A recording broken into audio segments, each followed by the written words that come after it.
अस्सलाम वालेकुम स्टूडेंट्स, आज हमारा तजारती जोग्राफिया का लेक्चर नंबर 4 है। इससे पिछले लेक्चर में हमने इंसानी माशी सरगर्मियों के बारे में पढ़ा, उनकी 5 कैटेगरीज के मतलब पढ़ा था। इब्तदाई माशी सरगर्मी क्या होती हैं उसके मतलब पढ़ा था, जिसमें हमें पता चला था कि जो कुदरती चीज़ों के मुताबिक कुदरती वसाइल को इस्तेमाल में लाकर जो माशी सरगर्मी सर अंजाम दी जाती है उसे हम उन लोगों को इब्तदाई माशी सरगर्मियों के साथ मुंसलिक किया जाता है। तो उसी के में से हमारे पास चैप्टर नंबर 2 का टॉपिक है कि माहीगिरी इब्तदाई माशी सरगर्मी में आता है कि हम समुद्रों, दरियाओं, झीलों, नदी नालों और तालाबों से मछली पकड़ते हैं और उसको आगे सेल करके रकम हासिल करते हैं।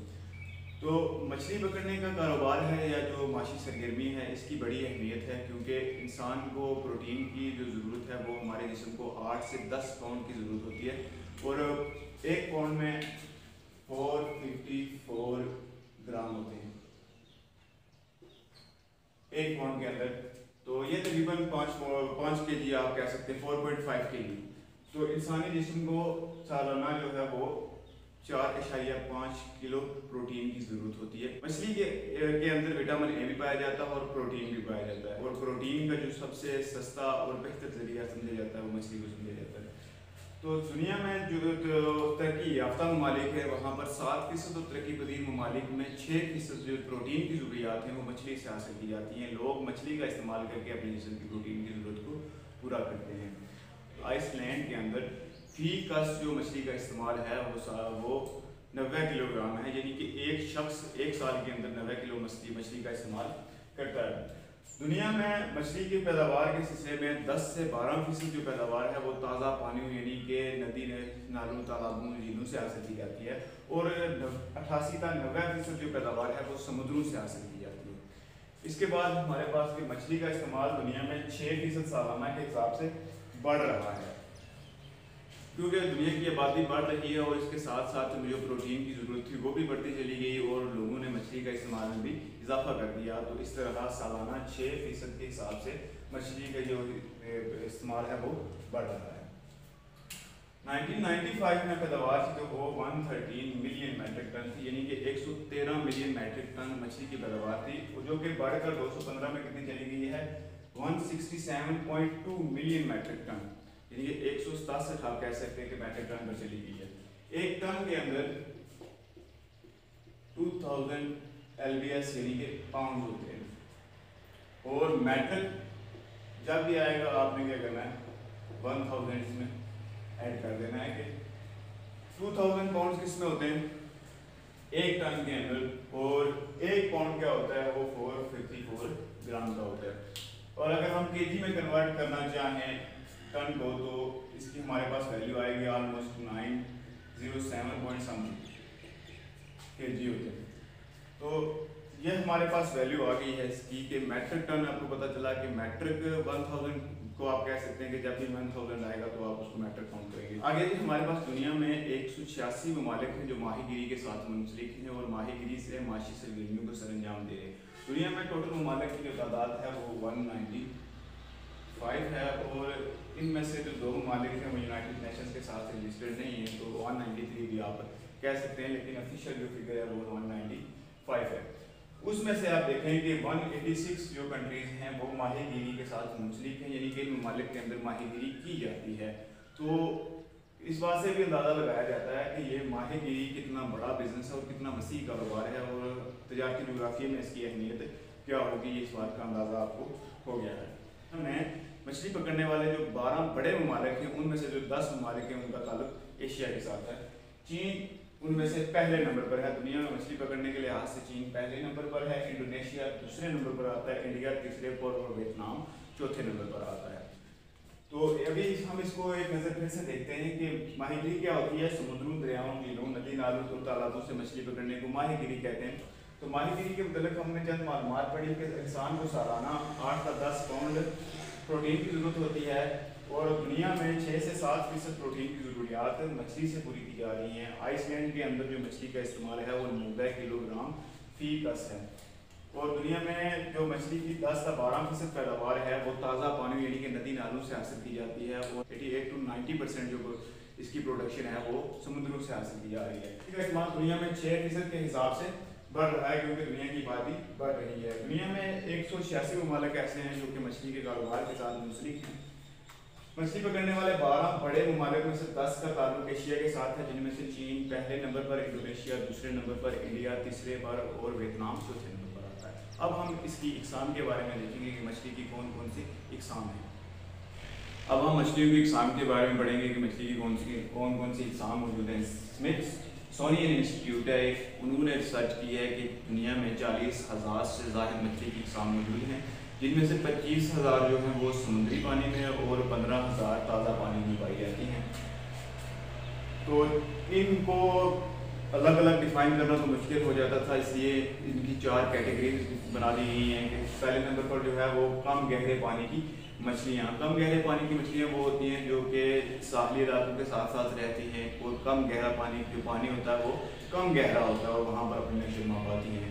इनमें हमारे पास जो है हेरिंग, मैकराल, ट्यूना, इनकोमस, हेडन और पिल्चर्ड जो है ये इनकी एग्जांपल्स मौजूद हैं कि ये मछलियाँ कम गहरे पानी की मछलियाँ हैं। उसके बाद जो दूसरी कैटेगरी है, दूसरी किस्म है इसकी, वो है गहरे पानी की मछलियाँ, कि जो मछलियाँ खुले समुद्र में और गहरे पानी के अंदर जाकर अपनी नशो पाती हैं उन्हें हम क्या कहते हैं, गहरे पानी की मछलियाँ, क्योंकि ये गहरे समुद्र में पाई जाती हैं और खुले समुद्र में पाई जाती हैं, ये साहली इलाकों की तरफ नहीं आती। तो इनकी खुराक छोटी मछलियाँ होती हैं, ये दूसरी छोटी मछलियों को खाकर गुजारा करती हैं, जिनमें इसकी मिसालों को अगर देखा जाए तो पोर्ट, हुडक और सोल की जो है वो गहरे पानी की मछलियाँ हैं। मछलियों की खुराक, एक और खुराक हो, छोटी मछलियों के अलावा भी मछलियाँ जो खुराक हासिल करती हैं वो समुद्री नबातात और कीड़े वगैरह हैं, जिन्हें प्लांक्टन कहा जाता है। ये प्लांक्टन एक मुरब्बा मील समुद्र के अंदर 13,000 मीट्रिक टन के हिसाब से प्रोडक्शन इसकी हो सकती है और मछलियाँ इससे अपनी खुराक हासिल करती हैं।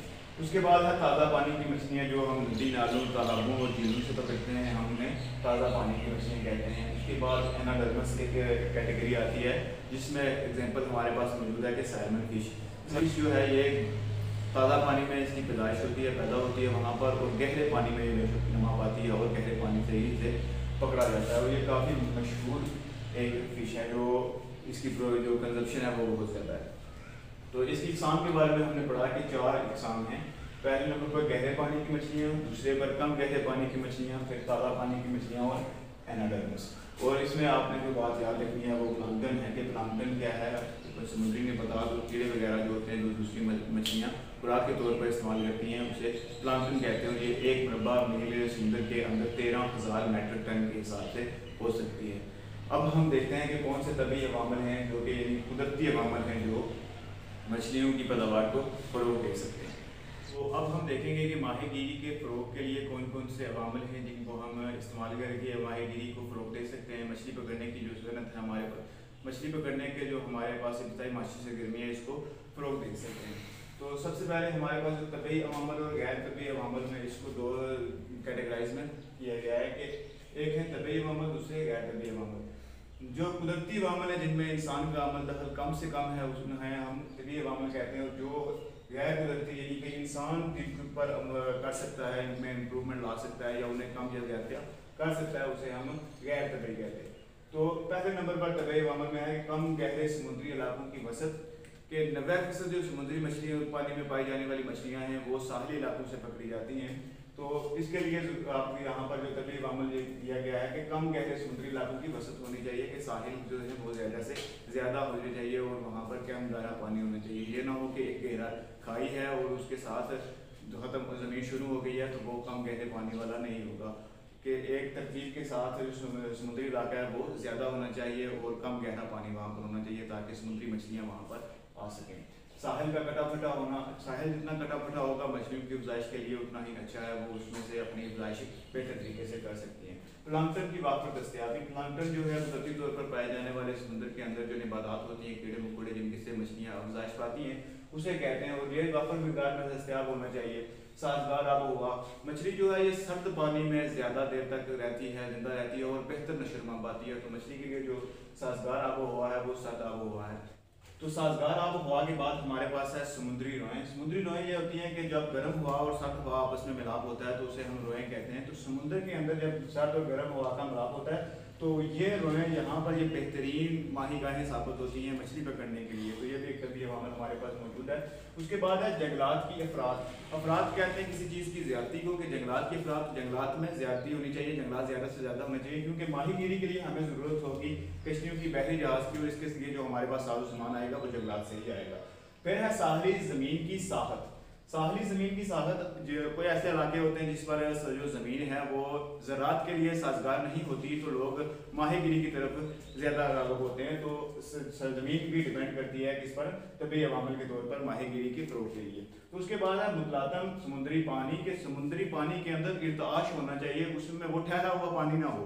अगर वो पानी ठहरा हुआ होगा तो उसके अंदर जो नबातात हैं, वो कीड़े मकोड़े हैं या फिर जो पौधे हैं वो समुद्र की तह में बैठे रहेंगे। अगर उसमें इर्ताश है तो वो ऊपर उठेंगी और मछलियाँ उनसे अपनी औलाद हासिल करेंगी। तो माहीगीरी के फ़रोग़ के लिए, मछलियों के नशोनुमा के लिए तबी अवामिल ये भी है कि मुतलातम समुद्री पानी के, जो समुद्री पानी है उसमें इर्ताश होना चाहिए। तो अब हम डिस्कस करेंगे गैर तबी अवामिल के बारे में। सबसे पहले नंबर पर है कि जदीद साजो सामान की दस्तियाबी, कि हमारे पास मछली पकड़ने के लिए जो साजो सामान है वो नया और जदीद होना चाहिए। मछली की जदीद बंदरगाहों का क़याम, कि मछली को पकड़ने के लिए जो बंदरगाहें हैं उनमें जदीद यानी कि न्यू टेक्नोलॉजी को इम्प्रूव करना चाहिए। वाफर सरमाया, हमारे पास जो पैसे हैं, कैपिटल है, उसका वाफर मकदार में होना ज़रूरी है।